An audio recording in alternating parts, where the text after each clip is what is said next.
Bien, donc, bonjour. Toujours dans le cadre de la théorie de l'estimation, je vous rappelle que jusqu'à maintenant, on a bien donné les principaux estimateurs des paramètres de la population. Si vous ne connaissez pas donc la moyenne de la population, bien la proportion, bien la variance, bien, donc l'objectif de cette séance, c'est de donner un certain nombre d'exercices, d'exemples d'applications et d'exercices. Comme vous le voyez, on veut estimer si la moyenne m d'une variable aléatoire, parce que je ne connais pas la moyenne suivant une loi normale. Donc, il faut bien noter comme quoi je connais la loi suivie par la population mère, qui est la loi normale, de variance connue, donc la variance égale à 6,25, à l'aide d'un échantillon de taille n est égal à 100.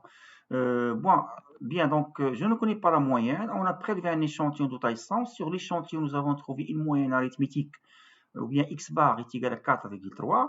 On vous demande la première question, construire un intervalle de confiance avec un avis de confiance de 95%, interprétez vos résultats. Et la deuxième question, on vous demande de répondre c'est-à-dire à la question précédente, mais on va construire, c'est-à-dire on va considérer ici que je ne connais pas la variance de la population. Pourquoi dans le premier cas, donc la variance elle est connue, maintenant la variance elle est inconnue, mais je connais seulement la variance empirique, c'est-à-dire la variance calculée sur l'échantillon est égale à 6,67. Donc, ce qu'il faut retenir, dans le premier cas, je ne connais pas la moyenne, donc il faut l'estimer par intervalle de confiance. Dans le deuxième cas, toujours, je vous demande de déterminer l'intervalle de confiance, mais en considérant que la variance de la population est inconnue. Et puisque la variance de la population est inconnue, je dois la remplacer par l'estimé ou bien par son estimateur. Donc voilà, à travers ce qu'on a vu auparavant, la forme générale de l'intervalle de confiance de la moyenne, je cherche à encadrer, faites attention ici, nous cherchons à encadrer la moyenne, c'est ce que nous cherchons à estimer. Donc la forme générale de l'intervalle de confiance, et donc si x bar moins t alpha sur 2 fois sigma sur racine carrée de n. Pourquoi? Parce que le tirage, c'est un tirage. Je vais considérer ici le cas le tirage avec remise. Pour les étudiants qui vont penser à un tirage sans remise, je n'ai pas ici des éléments sur la taille de la population pour que je puisse calculer le coefficient d'exhaustivité. C'est la raison pour laquelle on considère uniquement, on va l'assimiler, l'exercice, ça sera assimilé à un tirage avec remise. Bien. Donc la forme générale la formulation générale de l'intervalle de confiance, vous avez ici la borne inférieure et vous avez ici donc la borne supérieure. Vous avez x bar moins t alpha sur 2. Je vais voir comment déterminer t alpha sur 2. Sigma, c'est la variance l'écart type de la population. N, c'est la taille de l'échantillon. Voilà, donc vous allez voir quels sont les éléments connus et les éléments inconnus. X bar, c'est déjà donné, c'est égal à 4,3. T alpha sur 2, je vais utiliser la table de la loi considérée afin de la déterminer. Et sigma, c'est déjà connu, je vais la déduire. Donc vous avez sigma carré est égal à sigma carré est égal à 6,25. Voilà, la variance. Et la taille de l'échantillon n est égale à 100. Donc l'élément qu'il faut qui manque, qu'il faut chercher à déterminer, c'est le T alpha sur 2. Le T alpha sur 2, comme vous le savez très bien, la population, la loi de la population mère suit une loi, donc c'est une loi normale. Donc, donc si jamais vous connaissez la loi de la population mère, donc l'échantillon prélevé de cette population va suivre la même loi. Autrement dit, si vous tirez un échantillon d'une population qui suit une loi normale, donc là, l'échantillon va suivre la même loi et par conséquent, x bar, il va suivre la loi normale ou bien, donc, si je vais le centrer et le réduire, donc c'est la loi normale centrée réduire. Généralement, si vous gardez la loi normale pour l'échantillon, si vous avez un niveau de risque qui est égal à 5%, vous allez, ça c'est une méthode rapide pour déterminer ou bien lire sur la table de la loi normale la valeur de T alpha sur 2, vous avez un alpha égal à 5%. Donc, je vais chercher, comme je l'ai précisé dans un exercice dans le cadre de la théorie de sondage, je vais chercher donc le T qui correspond à cette probabilité. Donc, si vous consultez donc la table de la loi normale centrée réduite, donc la table de la loi normale centrée réduite, voilà. Donc, c'est la table de la loi normale centrée réduite avec une probabilité de 0,995, voilà, donc ça c'est une probabilité que nous cherchons. Donc le T correspondant à cette probabilité est égal à 1,9 plus 0,06. Donc le T est égal à 1,96. Donc la même chose pour alpha est égal à 1% ou bien alpha est égal à 10%. Donc voilà pour la détermination de T alpha sur 2. la détermination de T alpha sur 2, donc est égal à, comme nous l'avons vu, c'est 1,96. Si je remplace chaque terme par sa valeur dans l'intervalle de confiance de M, donc x bar 4,3, T alpha sur 2 1,96, c'est-à-dire sigma x bar c'est 6,25 divisé par 100 racine carrée est égal à 0,25. Par application numérique, je trouve que M elle est encadrée entre la borne inférieure et la borne supérieure. Autrement dit, dans l'interprétation, je peux dire qu'on a, voilà comment interpréter, on a 95 chances sur 100 pour que la moyenne de la population que nous cherchons soit comprise entre la valeur 3,81 et 4,79. Donc voilà, c'est-à-dire un exemple pour la détermination c'est-à-dire l'estimation par intervalle de confiance de la moyenne de la population inconnue. Contrairement à l'estimation ponctuelle, si jamais on vous demande une question qui est l'estimateur ponctuel de M, l'estimateur ponctuel de M, comme nous l'avons déjà expliqué auparavant, c'est x bar, c'est-à-dire, si vous ne connaissez pas M, je vais la remplacer par x bar. Donc, x bar, M est égal à 4,3. Mais l'inconvénient de cette estimation par rapport à l'intervalle de confiance, on n'a pas le risque de se tromper. Autrement dit, comment interpréter les 5% qui restent? Donc, les 5% dehors de l'intervalle, ça veut dire que le alpha est égal à 5%. Ça veut dire que vous aurez 5% de chance, comme quoi vous aurez une valeur moyenne qui est inférieure à 3,81 ou bien il est supérieur à 4,79, autrement dit, à l'extérieur de l'intervalle de confiance. Bien.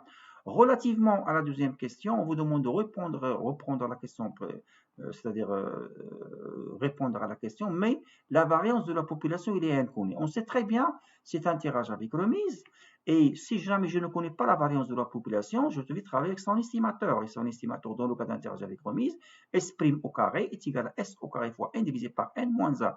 Ou bien la somme de xi moins x bar au carré divisé par N moins 1. Mais je vais utiliser cette formule. Pourquoi? Parce que dans les données de l'exercice, on vous donne uniquement S carré. On ne vous donne pas la somme de xi moins x bar au carré. Donc je vais utiliser cette formule. Donc je vais prendre S au carré, ce que j'ai bien calculé sur l'échantillon. Voilà, 6,76 multiplié par 100 n divisé par n moins 1. 100 divisé par 100 moins 1 est égal à 6,828. Il faut bien faire attention ici, il y a une différence entre le S au carré est égal à 6,76. Mais S' au carré est égal à 6,828. La différence entre 6,828 et 6,76, c'est le biais, dans le cas d'un tirage avec remise. Et partant de là, je peux déduire l'écart type dans le cas d'interaction avec remise, c'est la racine carrée de 6,828, c'est égal à 2,61, que je vais la remplacer dans mon intervalle, dans mon ancien intervalle de confiance. Donc voilà, au lieu d'utiliser la variance de la population, puisqu'il est inconnu, je vais la remplacer par S', voilà, 2,61. Je vais refaire le calcul. Donc la moyenne de la population, elle est comprise entre ces deux valeurs. Donc voilà comment éventuellement, si vous ne connaissez pas la variance de la population, il suffit tout simplement de la remplacer par son estimateur dans le cas d'un tirage avec remise. Bien. Maintenant, un autre exercice qui porte sur la détermination de l'intervalle de confiance pour la proportion des populations. Voilà l'énoncé de cet exercice. Mais dans l'analyse de la qualité de fabrication d'une machine, on cherche la proportion, parce que la proportion, c'est ce que je cherche sur la population. Elle est inconnue, donc on cherche la proportion pour qu'une P soit défectueuse. P. Donc je cherche P. Donc P, elle est inconnue. Voilà, comme je l'ai fait pour l'exercice précédent, pour le cas de la moyenne. Pour cela, qu'est-ce qu'on a fait? On va prélever un échantillon de 125 pièces, ça c'est la taille de l'échantillon N, dans lequel on a relevé, on a constaté qu'il y a 10 pièces défectueuses. Donc voilà, je ne connais pas la proportion des pièces défectueuses au niveau de la population. Pour que je puisse donc la déterminer, je vais prendre un échantillon représentant, je vais considérer que l'échantillon est représentatif, et sur l'échantillon, je constate qu'il y a 10 pièces défectueuses. Donc faites attention ici, l'exercice ici, il porte sur une variable qualitative, c'est-à-dire la qualité de la pièce, est-ce qu'elle est mauvaise, ou bien est-ce qu'elle est bonne, ou bien est-ce qu'elle est mauvaise. La question, on vous demande de déterminer l'intervalle de confiance, de déterminer P, ou bien l'intervalle de confiance de la proportion avec un niveau de confiance de 95%. Voilà, donc partant de là, donc je sais très bien que sur l'échantillon, je peux déterminer la fréquence observée parce que j'ai prélevé un échantillon de 125. Sur les 125, j'ai trouvé 10 pièces défectueuses. Donc voilà, je vais calculer la fréquence observée, 10 sur 25, les cas favorables divisé par les cas possibles est égal à 0,08. Et à l'aide de la formulation, donc à l'aide de la formulation c'est-à-dire de l'intervalle de confiance, comme vous le voyez, je cherche à encadrer P, donc vous avez ici la borne inférieure et la borne supérieure.